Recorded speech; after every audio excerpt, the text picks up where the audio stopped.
There are things that happen inside a baseball game that the broadcast cameras never fully capture. The conversation in the dugout between innings that shifts the entire strategic direction of the game. The small, private gesture between teammates that changes the emotional temperature of a clubhouse fighting to stay alive in a contest that is slipping away. The moment, quiet, unremarkable to anyone not paying close enough attention, where a player does something that tells the people around him exactly who he is and exactly what he is made of. Manager McCullough has spent his career learning to read those moments. It is what separates great managers from merely competent ones, the ability to observe not just the scoreboard and the pitching matchups and the lineup construction, but the human beings inside the uniform. The ability to see, in real time, what a player is communicating through their actions when the game is difficult and the comfortable options have been exhausted and what remains is only the choice between giving in and fighting back. On the night of the Dodgers' comeback victory, McCullough saw something. Not in the box score. Not in the highlight that will be replayed on broadcasts and shared across social media platforms for days. He saw something in a specific action by Shohei Ohtani, something that happened in a moment that most of the 50,000 people inside the stadium missed entirely, that the cameras caught but didn't linger on, that passed in real time without the recognition it deserved. And it shook him. Not the way bad news shakes a person. Not with fear or alarm or the specific anxiety of a manager watching a situation deteriorate beyond his ability to manage it.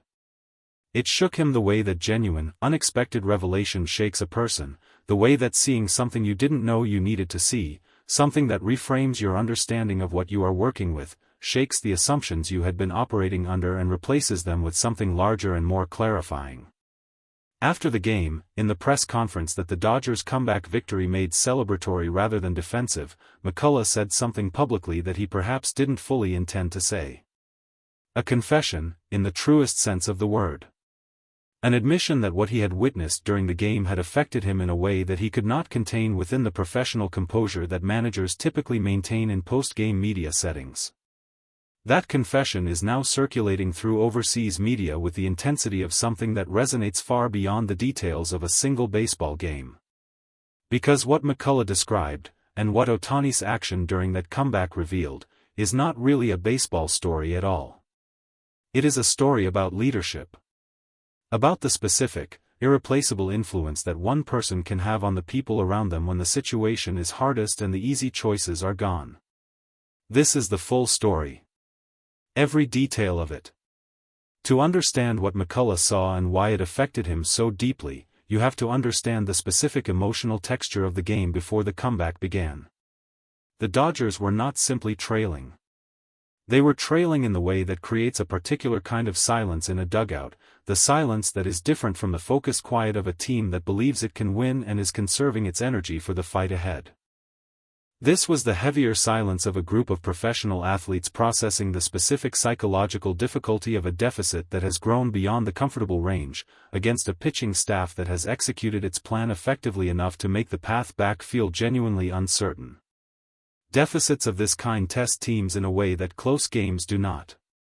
A one-run game maintains a constant competitive tension that keeps everyone engaged, keeps the adrenaline present, keeps the belief immediate and accessible.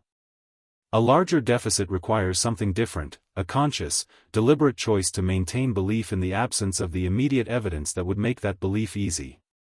It requires players to look at a scoreboard that is arguing against them and decide, individually and collectively, that the scoreboard is wrong about what is going to happen.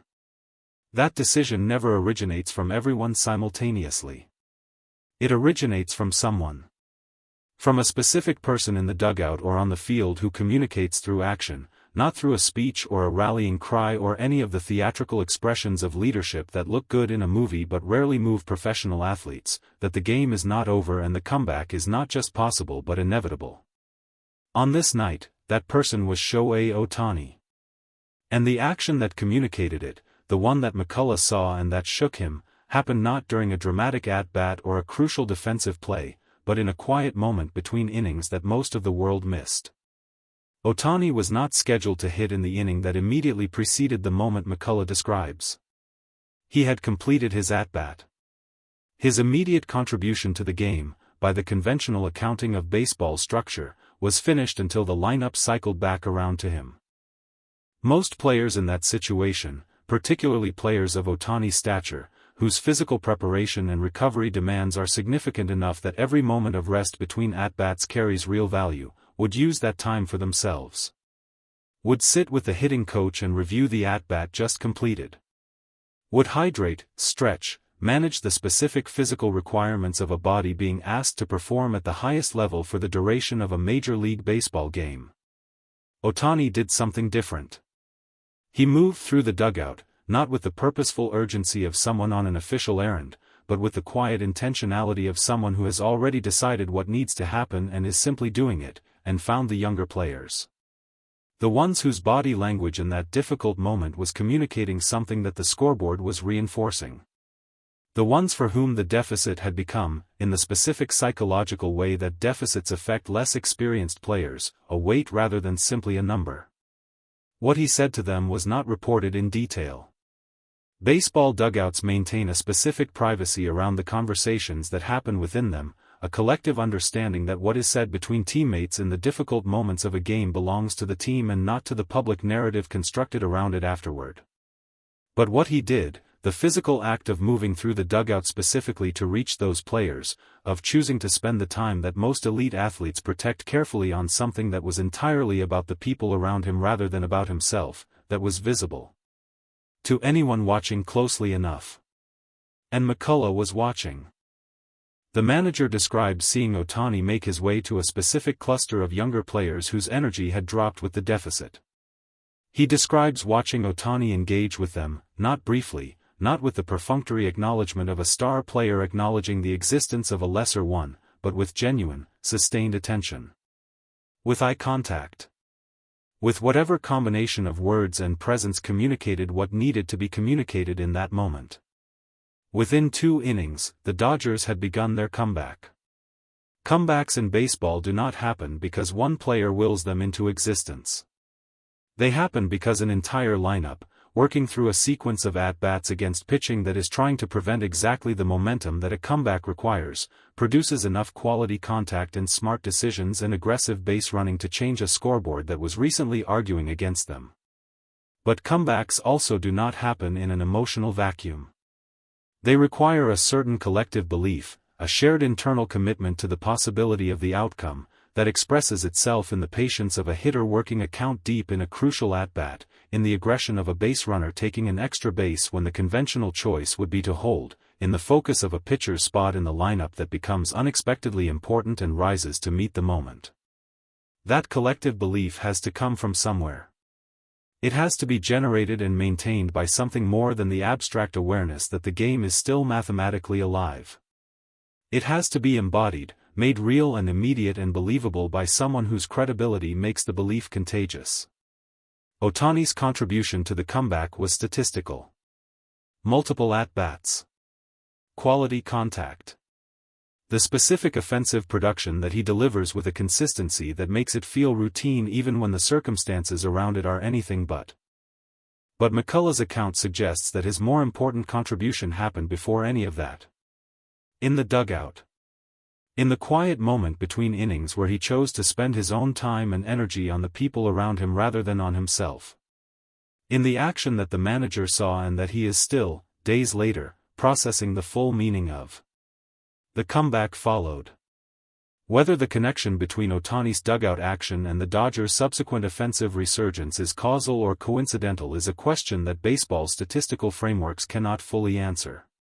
But McCullough, who has managed enough games to know the difference between a team that believes and a team that is simply going through the motions of competition, has his own answer. And he shared it after the game, in a press conference that was supposed to be about the victory. Post-game press conferences after comeback victories have a predictable rhythm. The manager praises the team's resilience. He identifies the key at-bats and the pitching decisions that shaped the game's outcome. He gives credit to the opposing team's quality while emphasizing what his own players did well. He answers questions with the careful, measured language of someone who knows that everything he says will be reported and who has learned, through experience, to communicate what he wants to communicate without giving away what he wants to keep private. McCullough was doing all of that. The press conference was proceeding along its expected path. And then a question arrived, about Ohtani, about his contributions to the comeback, about what his presence means to the team in difficult moments, that took the manager somewhere he perhaps hadn't fully planned to go. He paused. Not the brief pause of someone collecting their thoughts before delivering a prepared answer. A longer pause. The pause of someone deciding, in real time, whether to say the honest thing or the professional thing, and choosing the honest thing.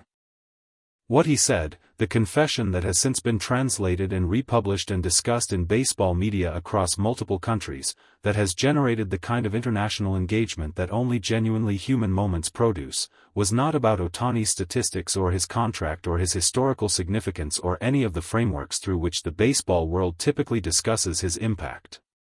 It was about the dugout moment. About what McCullough saw when Ohtani moved through the team in the middle of a difficult game and chose to spend himself on the people around him.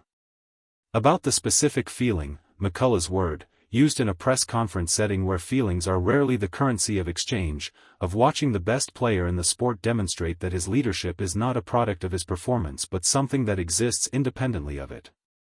Something that operates even when he is between at-bats, even when the cameras are not on him, even when no one would notice or care if he simply sat quietly and preserved himself for his next plate appearance. McCullough said it shook him. And then he said why. Because in all his years of managing, in all the games and players and moments he has accumulated over a career spent at the highest level of the sport, he had never seen a player of Ohtani's stature so completely unconcerned with the performance of his own stature. So entirely focused on the people around him at the moment they needed something rather than on the preservation of his own energy, his own focus, his own preparation. The overseas media, Japanese outlets in particular, but also broader international baseball coverage that follows Ohtani with the intensity of a global audience that has adopted him as a symbol of something larger than any single sport, picked up McCullough's confession and ran with it. Not because it revealed something surprising about Ohtani, but because it confirmed, through the words of a man who watches him every single day, something that Ohtani's admirers around the world have believed for years. That the person is even more extraordinary than the player. There is a version of Shohei Ohtani's story that is entirely about performance. About the home runs and the pitching velocity and the consecutive multi-hit games and the records being approached and the legends reacting with shock and the managers speaking in terms they reserve for once-in-a-generation talent. That version is accurate. But it is incomplete. The complete version includes what McCullough saw in the dugout. The choice Ohtani made with his time between at-bats on a night when the game was difficult and the comfortable outcomes had been removed and what remained was only the raw competitive challenge of figuring out how to win when winning was hard. Leadership in professional sports is most commonly discussed in terms of performance. We say a player leads by example, meaning they perform at a level that inspires those around them to raise their own standard. We say a player is a leader, meaning they produce in the moments when production is most needed and thereby demonstrate what is possible. This is real leadership. It is valuable and important and genuinely influential on the teams that possess it. But there is another kind of leadership that is rarer and, in the specific context of a sport played over 162 games through the heat of summer and the mounting pressure of a pennant race, more sustaining. It is the leadership that does not wait for the big moment. That does not express itself only through the game-changing hit or the crucial strikeout or the defensive play that preserves a victory. It is the leadership that happens between innings. In the dugout. When the scoreboard is arguing against belief and the younger players are feeling the weight of the deficit and the easiest thing in the world would be to sit quietly and save yourself for the moment when you will be needed again. Ohtani chose not to sit quietly. He chose his teammates instead. He chose the harder thing, the less visible thing, the thing that no statistical category measures and no highlight reel captures, because his understanding of what his team needed in that moment extended beyond what a box score could contain. McCullough saw it. And the confession he made after the game, honest, unguarded, carrying the weight of a career's worth of watching players make choices under pressure, is now part of the story of who Shohei Ohtani is. Not just as a player. As a person. The international resonance of McCullough's post-game confession is worth examining specifically.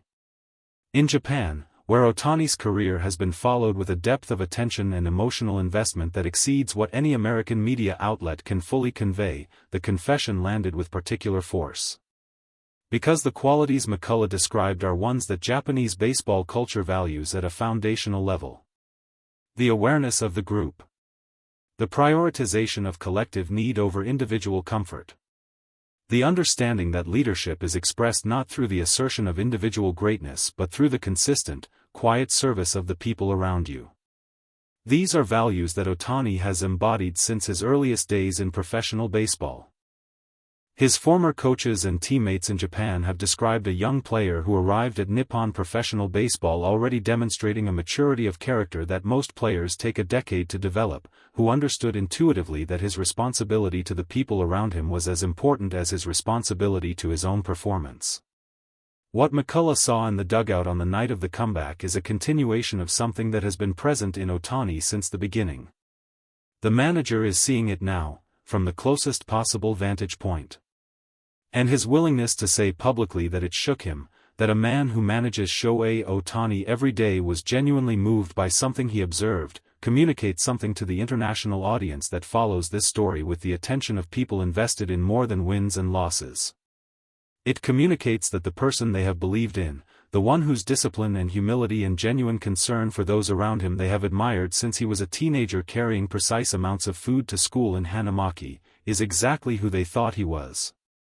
On the biggest stage, under the brightest lights, in the most competitive environment the sport offers. He is exactly who they thought he was. Baseball is a sport that generates stories. It is structured for narrative, the long season building toward October, the individual battles within each game, the statistical record connecting present performance to historical context. Every night produces something worth talking about. But occasionally a night produces something worth keeping. Something that contains within it a truth about the sport and the people who play it that extends beyond the details of the specific game and the specific players and the specific scoreboard that determined who won and who lost. The night of the comeback victory was that kind of night. Not because the Dodgers won. Wins accumulate over a long season and the memory of most of them fades quickly into the larger narrative of the standings. Not because Ohtani produced offensively, because his offensive production has become a reliable expectation rather than a surprising revelation. Because a manager was shaken. Because something happened in a dugout between innings that reminded a career baseball man of something he knows but sometimes forgets in the relentless forward motion of a long season, that the scoreboard is only one measure of what is happening in a game, and that the most important things often happen in the moments the scoreboard doesn't record. McCullough's confession after the game was not planned. It was not a media strategy or a message designed to motivate a team or a carefully constructed narrative about his best player. It was a human being, processing in public, the experience of watching someone he works with every day do something that moved him. That is the kind of story that travels. That crosses language barriers and cultural contexts and the specific sports allegiances that divide audiences into fans of this team or that one. That lands in living rooms and offices and the spaces where people who love baseball gather to talk about why they love it. Shohei Ohtani moved through a dugout between innings. He spent his time on the people around him. The Dodgers came back. The manager confessed to being shaken. The world talked about it. Because what McCullough saw was not a baseball play. It was a person choosing, in a quiet moment when no one would have blamed him for choosing differently, to be exactly who he has always been. And that, in the end, is the only story worth telling.